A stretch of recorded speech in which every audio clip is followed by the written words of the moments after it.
Good morning class. बेटे आज हम पढ़ेंगे पाठ 2 व्याकरण का और हमारे पाठ का नाम है वर्ण व्यवस्था। तो बेटा हमारा पहला प्रश्न है, वर्ण किसे कहते हैं, इसके कितने भेद होते हैं। भाषा की सबसे छोटी ध्वनि वर्ण कहलाती है बेटा, जिसके और टुकड़े नहीं किए जा सकते। वर्ण के 2 भेद होते हैं, स्वर और व्यंजन। स्वर और व्यंजन से बेटे आप क्या समझते हैं। स्वर जिन वर्णों के उच्चारण में हवा बिना किसी बाधा के मुख से बाहर निकलती है वो स्वर कहलाते हैं, यानी कि जिनको बोलने में हमें किसी की सहायता नहीं लेनी पड़ती, जैसे कि ए आ ई ओ ऊ, ये सब हमारे क्या है बेटा, स्वर। आगे है, जिन वर्णों के उच्चारण में हवा मुख के अलग अलग स्थानों को छूकर निकलती है बेटा, वो व्यंजन कहलाते हैं। स्वर के कितने भेद होते हैं बेटा, स्वर के 2 भेद होते हैं, हर्ष स्वर, दीर्घ स्वर। हर्ष स्वर और दीर्घ स्वरों का अंतर उदाहरण देकर स्पष्ट करो। हर्ष स्वर क्या होता है बेटा, जिन स्वरों के उच्चारण में कम समय लगता है और देर तक नहीं बोला जा सकता उसे हम हर्ष स्वर कहते हैं। उसे हम क्या कहते हैं, हर्ष स्वर कहते हैं।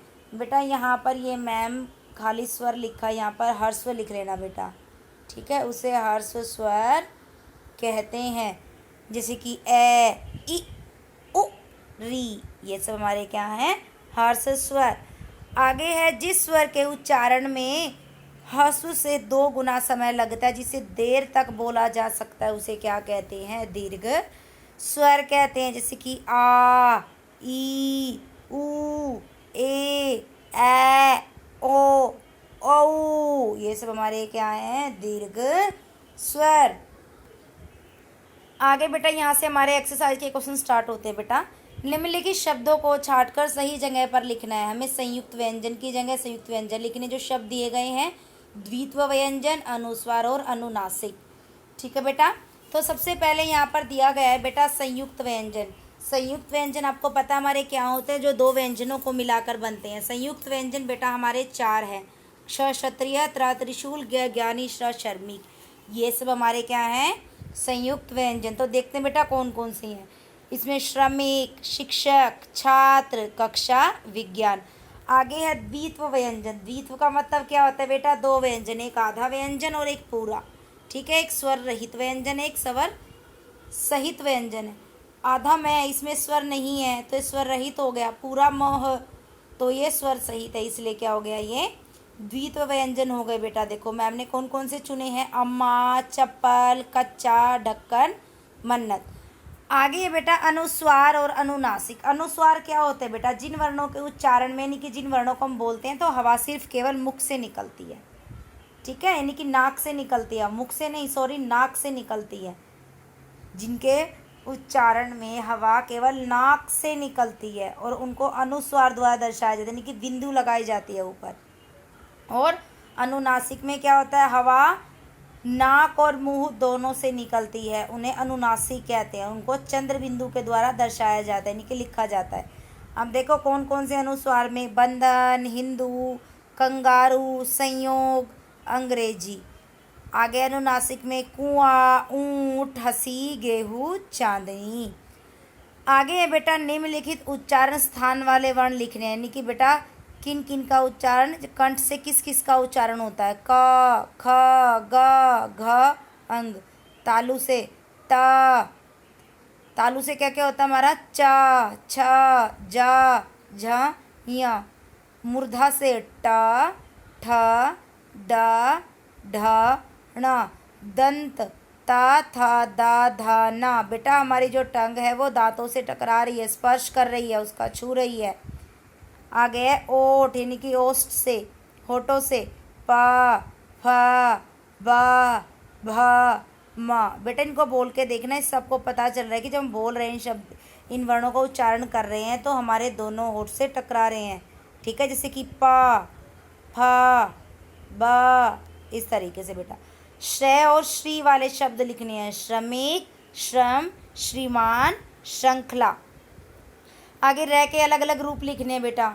र से क्या बना दिया मैम ने, राम, भारत, ट्रक, ड्रम, कार्य, धैर्य, प्रश्न, प्रतीक। आगे इनका वर्ण विच्छेद करना है बेटा। कृतज्ञता, क, री, त, अ, ज्ञ अत कृतज्ञता, समर्पण समर्पण, शर रीख ल श्रृंखला, विह्वल व इह व ल विह्वल। बेटा जो हमारा व्यंजन है वो बिना स्वर की सहायता से बोला नहीं जाता है, ना ही लिखा जाता है, इसलिए यहाँ पर हर एक व्यंजन के बाद अ आया हुआ है, ठीक है। और हम हलन सिर्फ व्यंजन पे लगाते हैं, स्वर पे कभी भी हलन नहीं लगाते। प्रतिष्ठा, पर त ई श ठ आ प्रतिष्ठा, क श उ धा शुधा, शुधा क्या है हमारा अक्षय, संयुक्त व्यंजन है, इसलिए यहाँ पर का और श को मिला के हमारा क्ष बना है। आगे है मरणासन, म अ र अण अ स अ न मरणासन। सीढ़ियाँ, स ई ढ ई या आ सीढ़ियाँ। आगे है बेटा ये हमें शुद्ध करके लिखना है, ये हमें शब्द दिए गए हैं गलत है, इनको हमें शुद्ध करके लिखना है। व्यावसायिक, परिणाम, कृष्ण, पड़ोसी, पौष्टिक, नाराज, प्रणाम, भ्रष्ट, कोष्ठक, धंधा, आर्थिक, रेणु, स्पष्ट, शेष, नृत्य। आगे बेटा सही विकल्प पर ठीक का निशान लगाना है। कौन सा स्वर दीर्घ नहीं है, ठीक है, कौन सा स्वर दीर्घ नहीं है। बेटा आ भी दीर्घ है, ए भी दीर्घ है, ऊ भी दीर्घ है, हमारा दीर्घ नहीं है क्या, री।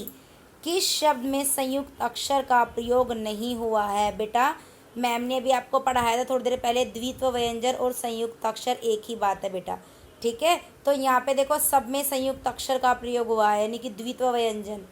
जैसे कि इसमें द्वित्व व्यंजन क्या होता है बेटा, उसमें एक स्वर सहित व्यंजन होता है, एक स्वर रहित होता है, तो इन चारों में वो व्यंजन हमारा यूज़ हुआ है, इसलिए ये क्वेश्चन आपका बुक में मिस प्रिंटिंग है। आगत ध्वनि कौन सी है।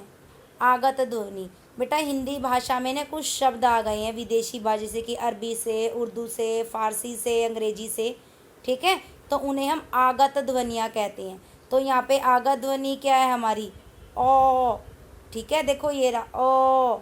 हम बोलते हैं जैसे कि ऑफिस, ऑफ, चॉकलेट, ये हमारी क्या है आगत ध्वनियाँ। किस शब्द की वर्तनी शुद्ध है। कर्म, रुकावट, आशीर्वाद, श्रृंगार, तो इसमें कौन सा ठीक है हमारा क्रम। आगे निम्नलिखित शब्दों को वर्णमाला के क्रम से लिखना, यानी कि वर्णमाला में जिस तरीके से हमारी सीरीज चलती है हमें उसी तरीके से लिखना है।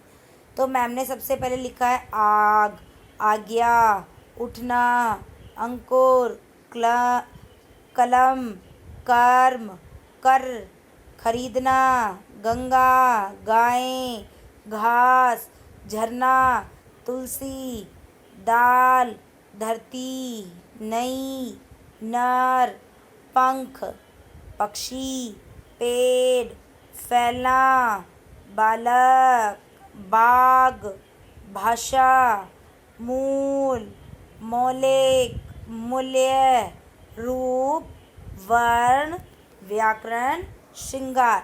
बेटा ये सब हमने वर्णमाला के क्रम के अनुसार लगाए, यानी कि वर्णमाला में पहले कौन सा वर्ण आता है उसी के तरीके से हमने शब्दों को उठाया है और वर्णमाला के क्रम से लिखा है। क्वेश्चन आंसर नोटबुक में करने हैं, एक्सरसाइज बुक में फिल करनी है। Okay, bye class.